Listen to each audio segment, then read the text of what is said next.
everyone. I'm Danny Roddy of DannyRoddy.com, and today I'm talking with Georgi, aka Haidut of RayPeteForum.com. Georgi is an independent health researcher and the owner of Idea Labs, a small company producing high-quality boutique supplements with the focus of supporting a healthy metabolism. Today, Georgi and I will discuss the youth-associated substances Pregnenolone, Progesterone, and DHEA, and their role in the chronic renewal of the organism. We'll also discuss how metabolic stress decreases the concentration of these steroids and how a deficiency leads to problems normally associated with aging. In addition to thanking Georgi for talking with me today, I'd like to thank my patrons for making this content possible and supporting all the work that I do. And you can become a patron by going to patreon.com/DannyRoddy. Without further ado, here's the show. The main thing that I think is lost on a lot of people, and the connection isn't made, is that we briefly talked about energy metabolism last week, but what is constantly modifying energy metabolism are these hormones, and especially the youth-associated hormones, Pregnenolone, Progesterone, and DHEA. That's correct, yes. So basically, the way these steroids are produced and why thyroid hormone is so important is because without proper mitochondrial function, the mitochondria can disintegrate and the cell will die. So if you're stuck in glycolysis, in other words, producing just enough energy for the cell to survive and divide, this will not be enough. There will be not enough ATP to synthesize any steroids. So this means glycolysis is not enough to support the steroid synthesis. And this is a huge loaded question, but what is the difference between glycolysis and oxidative phosphorylation or oxidative metabolism? Well, basically, the glycolysis is just the first step where glycose is converted to pyruvate, and in the process, I think only 3 molecules of ATP are created. And if the entire pathway, the entire oxidative metabolism is executed, I think you end up with 32. So basically, it's really it's a way of producing energy that only primitive life forms do, and this shows you basically why cancer acts the way it does. And this is weird to think about because in mainstream, we're beat over the head with the idea that cancer is a problem that nobody can understand. And when in reality, it's pretty detailed of how the cells are being diverted into this state by a deficiency of oxidative phosphorylation.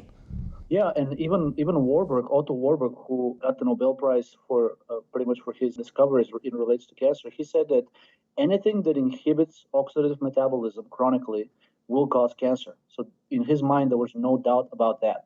I know he experimented mostly with toxic substances that were known to inhibit metabolism, but Hans Selye later showed that stress can do the same. So in other words, it's considered in some biochemical circles, it's considered a pretty common knowledge that if you stress the cell to a point where all it does is basically stays in a glycolytic state, eventually the cell will become cancerous. And a recent study just came out, was posted on Reddit, and of course it generated a lot of controversy. It showed that the so-called Warburg effect is not just an effect of cancer, but directly drives oncogenesis.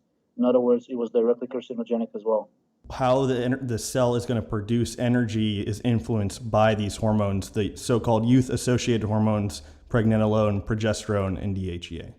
Yeah, that's correct. And first of all, they're an effect of proper oxidative metabolism, and also they themselves affect oxidative metabolism and push it in the direction towards oxidative phosphorylation and away from glycolysis. Basically, for the synthesis of these steroids, what you really need is, first of all, you need to have the cell needs to be properly energized. In other words, it needs to have proper oxidative metabolism. For that, thyroid hormone is paramount. Without that, you essentially guarantee that the cell will stay in a glycolytic state.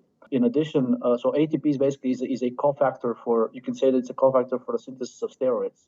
And another cofactor is the molecule NAD, which stands for nicotinamide adenine dinucleotide. It's a metabolite of niacinamide. If either ATP or NAD are low, in a sense, it's a signal for the cell that it's not energized enough, and it will not synthesize steroids. So those are 2 cofactors. Another one is vitamin A, and of course cholesterol, which is the precursor to all the steroids. And many people seem confused about why vitamin A is involved.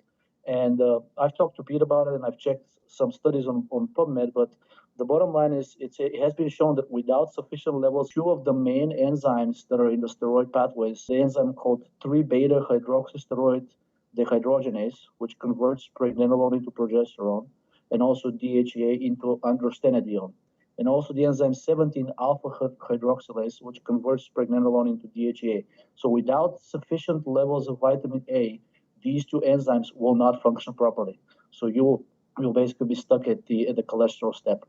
Vitamin A, LDL cholesterol, active thyroid hormone, and then you said NAD, which is a product of oxidative phosphorylation or oxidative metabolism. That's correct. Yeah, these are, in my opinion, these are the four main factors that influence steroid metabolism. And then that once again brings the importance of mitochondrial health, because these steroids are produced in the mitochondria, and as you mentioned, if the mitochondria is damaged, they can't be produced. That's right. Basically, the first step of the process is cholesterol is transported into the cell, and inside the mitochondria, it's a molecule is removed from cholesterol by the cleavage enzyme, also known as desmolase, that is converted cholesterol into pregnenolone, and it happens inside the mitochondria. So just like we said, without properly functioning mitochondria, this step will not happen, and cholesterol will accumulate, which is something we'll talk about later. So then pregnenolone is released into the bloodstream and is carried into all the other tissues that need it. For example, the brain synthesizes a lot of pregnenolone itself, and actually brain levels of pregnenolone are about 100 times higher than they are in the blood, and about 30 to 50 times higher in the other tissues compared to the blood. So after pregnenolone is transported to these peripheral tissues, so to speak, then there is a whole bunch of enzymes that are responsible for the conversion of pregnenolone into all the other steroids. I mentioned the two main ones. The enzyme 3-beta hydroxysteroid dehydrogenase is responsible for converting pregnenolone into progesterone, and also, which is one of the pathways, sort of the progesterone pathway from pregnenolone. And then the enzyme 17-alpha hydroxylase converts pregnenolone into DHEA. So DHEA is the precursor of all the androgens and estrogens, and progesterone is the precursor to the mineralocorticoids like aldosterone, to the corticoids like cortisol and cortisone.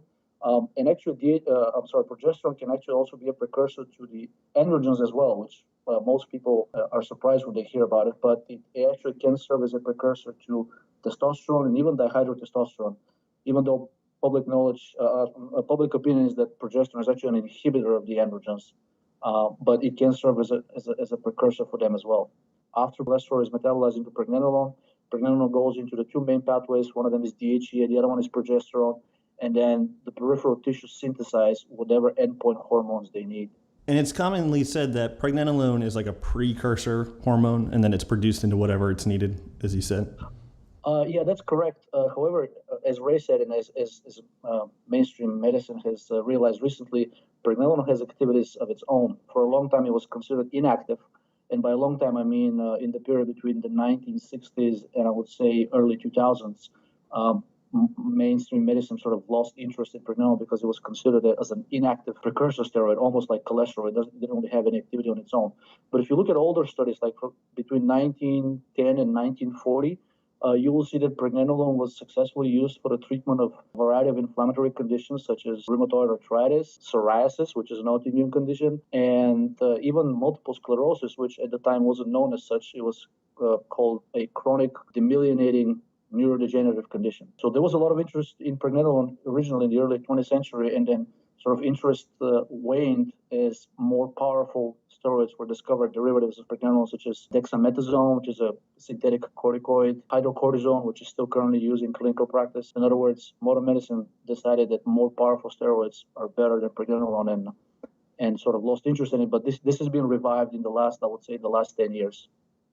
There's a large group of people that think that they have made something up called pregnenolone steel, and they think that pregnenolone can be made into cortisol. Do you think that is possible? I would say that theoretically it's possible if you look at the steroid pathways. But if you look at some studies with humans, I believe that the only conditions where this has been shown to happen, and not from pregnenolone as a source material, but only from progesterone, the only condition where this has been shown definitively to happen is Cushing syndrome or Cushing disease, which is a pathological condition with an excess production of cortisol. Now, unless you have that, and that is a very rare condition, it's the incidence is about 1 to 2 per million people. unless you have that, I don't believe that the term pregnenolone still has been observed in practice. In other words, if you have it, and if you have confirmed you have it, you probably have other more serious conditions to worry about. And then typically these hormones play a balance with the variety of stress hormones. So like cortisol, aldosterone, estrogen, prolactin. So what happens if you were to come under a pretty serious stress in a single day? What would happen to your production, or what should happen to your production of the youth associated hormones? And what typically happens as a person ages and they lose the capacity to produce these hormones? So chronic stress leads to the activation of the so-called FFA axis. In other words, the hypothalamus pituitary adrenal axis. And it can be activated by a variety of things, such as external events, stressful events, infection, toxins, inflammation, assaults like radiation, ionizing radiation, and electromagnetic radiation as well. And this basically tells the hypothalamus to produce something called the corticotropin releasing hormone, which signals the pituitary to produce the so-called adrenocorticotropin hormone, ACTH, and on its own tells the adrenals to produce cortisol and adrenaline. Now, if this state is chronic, chronic elevated cortisol will lead to loss of muscle tissue, so that the muscle can be converted to glucose through the gluconeogenesis process in the liver. Cortisol also directly kills brain cells, and it has been implicated in many neurodegenerative conditions, as well as mood disorders such as depression and even schizophrenia. Cortisol also directly kills the thymus gland, which is the primary determinant of an organism's immunity. In addition, adrenaline leads to lipolysis, and this elevates the free fatty acids in the bloodstream, which has been shown to cause insulin resistance due to the Rendell cycle. But even more importantly, lately has been discovered that free fatty acids directly inhibit insulin signaling. So in other words, free fatty acids act almost like an insulin antagonist, and it makes you insulin resistant and ultimately probably diabetic. So this inhibition of insulin sensitivity is actually especially pronounced if the free fatty acids in your blood are PUFA, which we talked about last time. And PUFA is also the main precursor to the inflammatory mediators, and the inflammation is one of the biggest factors in reduced insulin sensitivity. And also it leads to the chronic overexpression of the enzyme aromatase, especially in fat tissue. And aromatase is the enzyme that converts the androgens such as testosterone and androstenedione. It converts them into the various estrogens such as estrone, estradiol, and estriol. So this means that somebody under chronic stress, for them the testosterone levels will drop and estrogen will rise. In addition, high cortisol inhibits the conversion of the hormone T4 into the active thyroid hormone T3, which happens in the liver, which ultimately means lower oxidative metabolism, which also means even further lowering of the steroid synthesis, with the exception of cortisol and estrogen, which stay high. Estrogen itself stimulates more cortisol production, so it becomes a vicious circle. Cortisol and estrogen independently and together stimulate the release of prolactin from the pituitary. High circulating free fatty acids lead to more serotonin synthesis in the brain, as we described, because they displace tryptophan, and more free tryptophan into the brain leads to higher levels of serotonin synthesis. High prolactin, estrogen, and cortisol all lead to more serotonin production by also directly activating the enzyme tryptophan hydroxylase. So high prolactin, cortisol, estrogen, and serotonin will lead to osteoporosis through increased prolactin. And as such, serum prolactin is actually a very good surrogate to measure the stress levels for an organism, and is a very good surrogate for estrogenic activity. And prolactin and cortisol, they have an almost perfect correlation. So even though cortisol has a sort of it varies diurnally in a 24-hour manner from morning to noon to the evening, prolactin is more stable, and the levels of prolactin essentially tell you under how much stress you are or have been historically. So overall, if we can summarize, stress shifts the metabolism away from the oxidation of glucose towards the oxidation of fat, makes you insulin resistant and potentially even diabetic, and inhibits the synthesis of the protective steroids. And as we discussed earlier, chronic inhibition of oxidative metabolism was believed by Warburg to be a direct cause of cancer. And that's a super interesting fact that you noted, that the paleo community and a lot of health gurus are aware of, that cortisol can directly cause like insulin resistance, but they never go a little bit farther and say like, oh, it's the free fatty acids that are doing that. And so it's always weird for somebody to be promoting like a super low carbohydrate intake and then be talking about stress at the same time and how it's imperative to keep stress under control. And it sounds like their advice and their like understanding of stress is just, it doesn't make any sense. Yeah, I agree. Actually, if you talk to any doctor who's worth his 2 cents or her 2 cents, and almost none of them will deny that if you don't ingest enough glucose, glucose will be produced by the body somehow, and usually that happens at the expense of muscle tissue. And the way muscle tissue is converted into glucose is by cortisol rising and taking those amino acids by breaking down the muscle and shuttling them to the liver, and the liver produces glucose. So you do need glucose. If you don't take it, if you don't eat it, your cortisol will rise. And when cortisol rises, you'll lose muscle mass. And when cortisol high, adrenaline will also rise. So you'll make you insulin resistant. In other words, being insulin resistant with low muscle tissue, eventually you end up with a lot of fat and almost no muscle. And that's the least of your problems. If you wanted to sans supplements, like what would you do to try to increase your own production of the youth steroids to avoid all the complications you just mentioned? I would say nutrition plays a big role, perhaps the biggest. Lifestyle is another one. But let's talk about nutrition first.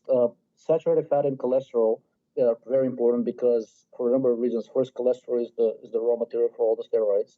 Saturated fat also raises endogenous cholesterol production, and saturated fat inhibits some of the stress signals caused by inefficient metabolism or by high cortisol and adrenaline. I would also ensure adequate protein because proper liver function depends on that. And without proper liver function, you cannot convert the thyroid hormone T4 into the active one, T3.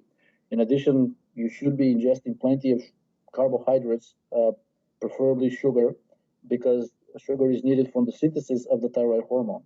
Vitamin A, as we mentioned before, because it's needed for the proper function of the steroid synthesis enzymes, at least 2 of them. And of course, avoidance of PUFA, because I think PUFA, as we discussed already, PUFA directly inhibits most of the steroid synthesis enzymes, except the one towards the end of the pathway, such as aromatase and the enzyme 11-beta-hydroxysteroid dehydrogenase type 1. So PUFA directly activates the 2 enzymes that synthesize cortisol and estrogen. I think this directly shows you that PUFA itself is a stress factor, and avoiding PUFA can probably mitigate the effects of stress to a big degree. PUFA deficient animals, I posted a study on the forum recently. It was shown that PUFA deficient animals synthesize 2 to 3 times more androgens and progesterone compared to animals that are eating the normal diet, which is laden with PUFA, as we all know. Some other things that you can do is if you take caffeine in the doses of a few hundred milligrams per day, that has been shown to increase brain levels of pregnenolone, progesterone, and a progesterone metabolite called allopregnanolone.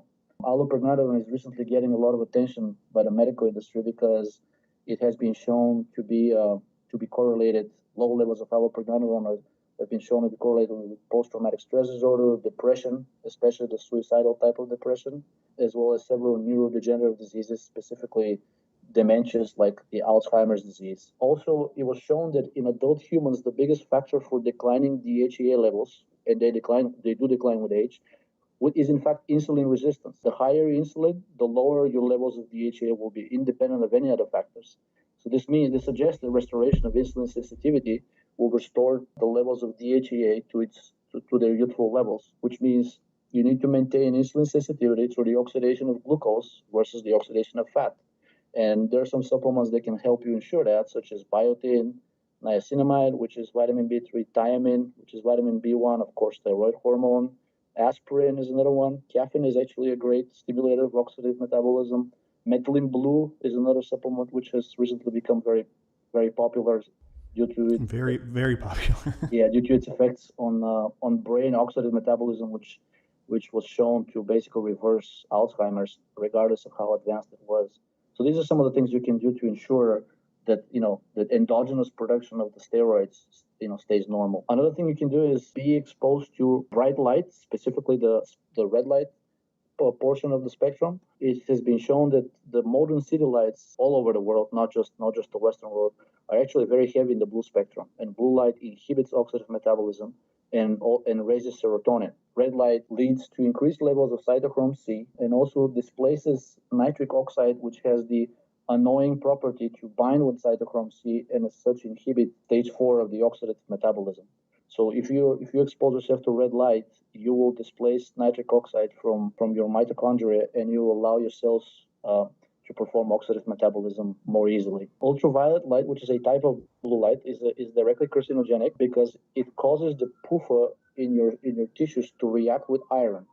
And the only benefit that I see of it is potentially for the synthesis of vitamin D. So if you expose yourself to bright sunlight, which is heavy in the red spectrum, or alternatively to red light, especially at night when the stress hormones are high, this will ensure less generation of stress hormones and more raw material being left to synthesize the protective steroids, such as pregnenolone, progesterone, and DHEA.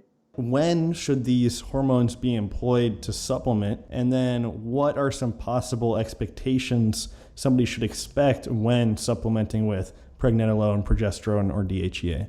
I think we all agree that hypothyroidism and suboptimal metabolism are so prevalent nowadays that I would say anybody over the age of 30 can probably benefit from at least one or maybe even all three of the steroids when used as supplements. I would personally do some blood tests first because I would, you kind of want to see where you stand on the steroids. The problem with the blood test is that they're not very indicative of the tissue levels of those steroids. So you can have normal levels of progesterone, pregnenolone, and DHEA in the blood, and most people do, and be really deficient in the tissues, which is where it matters. So some biomarkers that can help you decide whether you're a candidate for supplementation would be, I would say the biggest sign will probably be high cholesterol. So high cholesterol to me is a primary symptom of hypothyroidism. And recently, the American Association of Endocrinologists agreed that high cholesterol is highly indicative of inhibited steroid synthesis. So if you have high cholesterol, which most people over 30 do, this is indicative that you probably have low conversion of cholesterol into the protective steroids. So you could potentially benefit from supplementation. So high cholesterol is one biomarker. Another one would be basically if you test the blood levels of prolactin, this will tell you where you stand. Prolactin is such a good biomarker for stress that it also tells you where you stand on estrogen, cortisol, serotonin, and histamine. And unlike these, go ahead. Just to chime in, I've never seen anybody that was comfortable with their health with a prolactin over 10. I would agree. For males, I think Ray recommends below 5. I don't know how realistic that is given how much stress everybody is exposed to, but prolactin is to me, it's a very good biomarker of your overall health. So high cholesterol and suboptimal prolactin are very good signs that you can benefit from some supplementing with these steroids. A word of caution, like I mentioned earlier, is that probably people with the condition Cushing disease or Cushing syndrome, I would advise them to talk to their doctor before supplementing with these steroids, because as far as the progesterone and pregnenolone are concerned, it has not been studied enough for me to say how exactly they will metabolize. In healthy people, pregnenolone converts mostly into progesterone in a ratio of about 50%. And then so if you take 100 milligrams of pregnenolone, you'll get about the equivalent of 50 milligrams of progesterone. And of that, about 30% converts into allopregnanolone. So in healthy people, pregnenolone is a very good precursor of progesterone and some other good brain steroids. DHEA can probably benefit both men and women. However, you should be very careful with the dose because DHEA can both convert into estrogen if used in higher doses and also can activate directly one of the estrogen receptors in tissues, estrogen receptor beta, which has been shown to be associated with poor liver function. So activating that will probably inhibit liver function, and this has been confirmed by most studies using high dose of DHEA. All of them found enlargement of the liver in the animals. So for pregnenolone, the physiological doses are about 40 to 50 milligrams per day. So you can probably start with that, and I would only increase if you don't feel any effect. Some people supplement directly with progesterone, and I think for females that's fine. However, for some males, it may lead to a decrease in libido because progesterone is anti-androgenic. And according to Ray, and I happen to agree, pregnenolone will be a safer supplement for males because it will give you all the progesterone you need without inhibiting your androgens. As far as DHEA is concerned, physiological doses are between 10 and 15 milligrams per day. However, I would not take that much in one sitting because most of it will convert to estrogen. And that fact is not disputed by anybody, neither mainstream medicine nor Ray. So Ray himself says he takes between 2 and 3 milligrams, and that's all he takes daily. Based on the studies that I have seen, up to 15 milligrams per day in humans did not have estrogenic effects. However, just because it can convert so easily to estrogen and because it has direct estrogenic effects itself, I would keep DHEA intake under 15 milligrams per day in divided doses. And what's the best time, do you think, to take these steroids? Progesterone happens to be highly sedative for both men and women. So if you're supplementing directly with progesterone, I would take it before going to bed. Pregnenolone, for most people, gives them this sense of mental stimulation, and just for some people even insomnia. So if that's how pregnenolone affects you, I would take it in the morning. And DHEA, if used properly, I would say the only effects that have been consistently observed are increased sense of well-being, higher libido, especially in women, and especially postmenopausal women, better mood, I would say better memory, better brain function in general. So I think DHEA is probably okay to take anytime during the day. I would take pregnenolone in the morning and progesterone at night. And you can combine them, by the way. You can combine pregnenolone with DHEA and pregnenolone and progesterone, or progesterone and DHEA. There was a study done back in the 1980s, which showed that pregnenolone greatly amplified the effects of whatever steroid it happens to be co-administered with.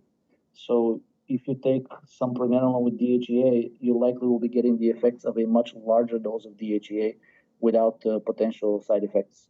And the brand is important. And you didn't tell me to do this, and we didn't talk about this, but Idea Labs and like a handful of other companies are really the only companies I personally would trust to take these products, because you can just get, if you just go to the drugstore or whatever and buy something, it's just, you don't know what you're going to get. Yeah, and most vendors are actually honest by putting on the label what's inside. Some of them are not, and I think that's the biggest concern. But even the ones that are honest and put the stuff that's on the label, some of these things sound fairly benign, but they're really not. Most capsulated supplements containing pregnenolone and DHEA, I'm not aware of a supplement of progesterone that's available over the counter, but most supplements, capsulated supplements, pregnenolone and DHEA, contain things like silicon dioxide, some kind of a gum like guar gum, or sometimes even carrageenan. They also contain magnesium stearate. All of these things were being hailed as completely benign for 2 or 3 decades, and only recently there have been a lot of studies showing that every single one of these, and especially them in combination, and particularly silicon dioxide, directly contributes to the pathology of several types of inflammatory bowel disease, such as Crohn's disease and ulcerative colitis. So unless you have assurance that the supplements you buy are completely pure, I would actually not take them. I 100% agree. Going back to my experiences with emails, it's not uncommon for people just to be taking kind of like a kitchen sink approach.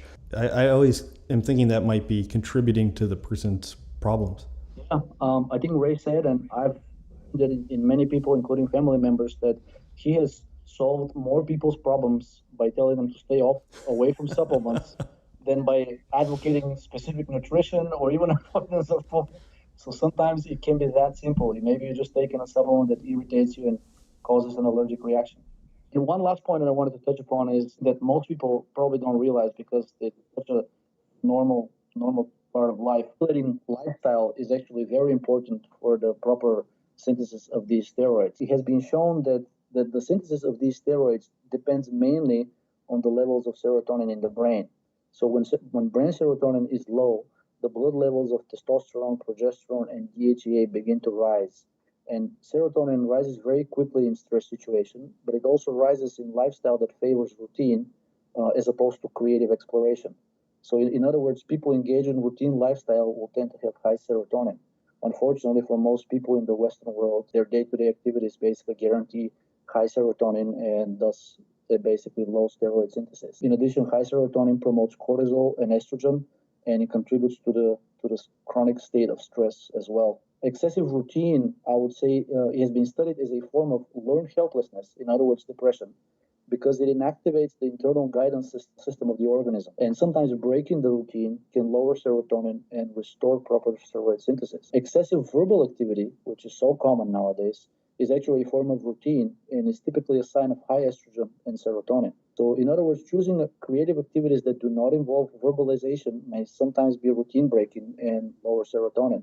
Avoiding authoritarian situations in people, if this is possible at all, I don't know if that is, but it's a big portion. It's a big factor in contributing to the chronic stress. So, avoiding authoritarian situations in people is probably one of the main ways to ensure stimulating life and avoid suppressing metabolism.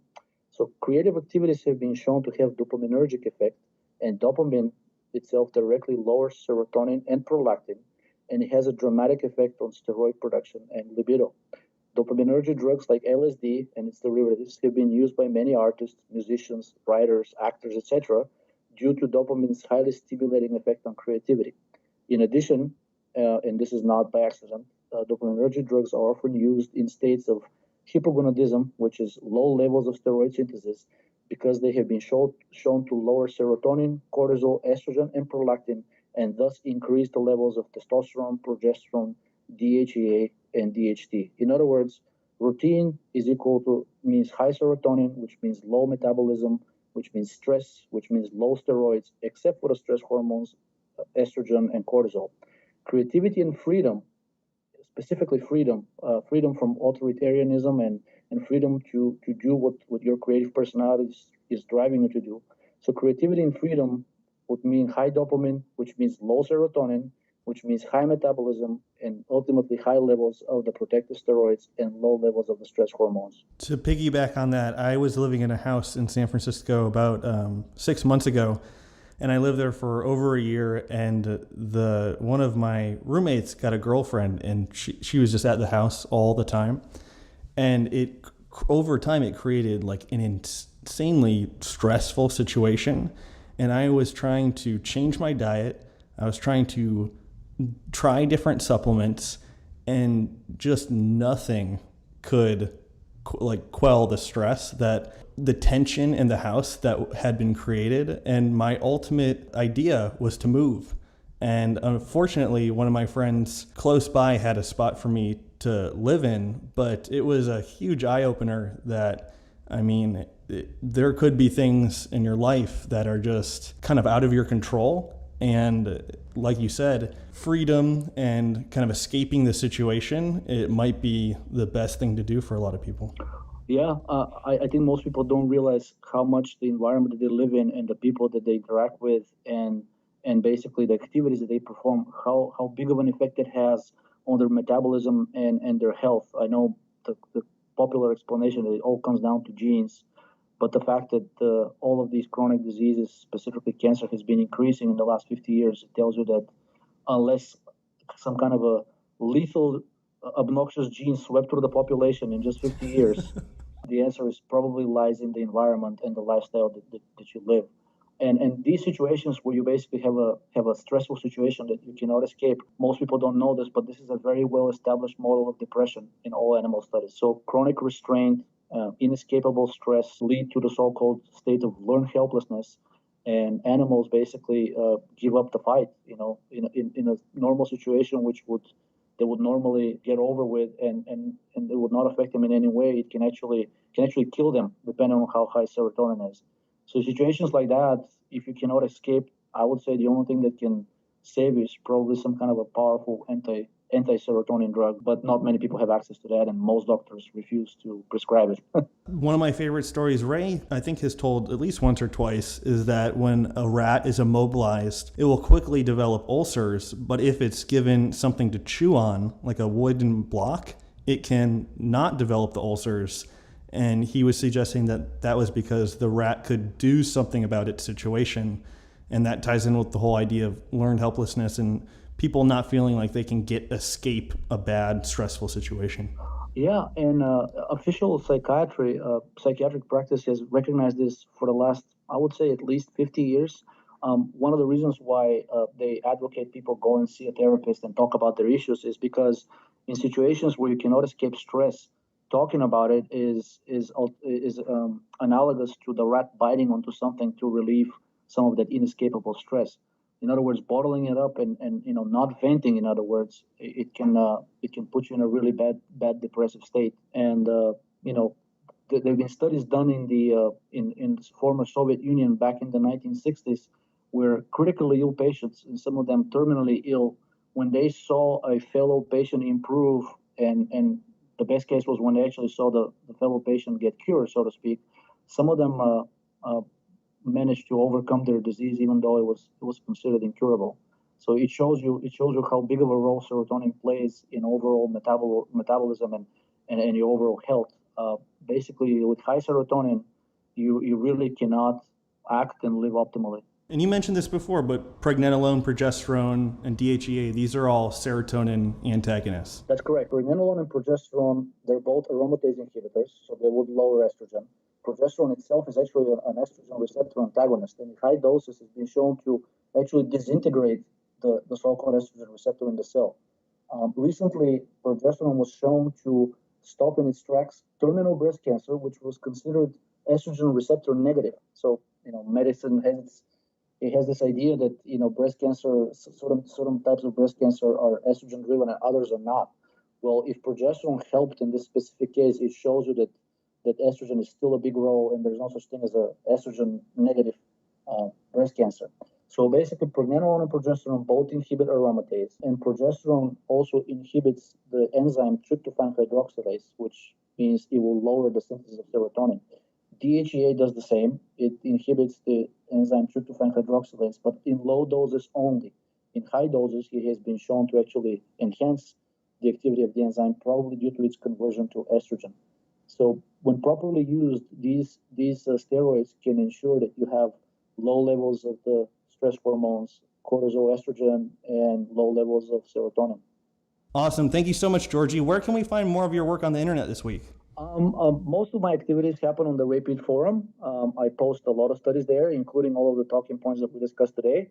The address is www.rapidforum.com, and my username on the forum is Haidut, H-A-I-D as in dog, U-T as in Tom. You can also send me an email. My email address is again haidut@gmail.com. And also, if you're interested in my supplements, you can go to the website www.idealabsdc.com. And I'll be happy to respond if you contact me by email or send me a message through the forum. And you can also give me a call. My phone number is 202-643-7340. That concludes this week's episode of Generative Energy. I'd like to thank Georgi for talking with me, and once again, my patrons for making this content possible. You can find all of my work on DannyRoddy.com. I have an active Facebook that I post to almost every day, and my Twitter has been less updated. I've been trying not to complicate things there and only post really important stuff.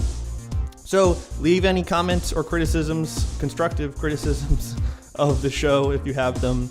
And I think we're going to talk about fat and sugar next week and go for the low-hanging fruit of the low-carb, high-carb world.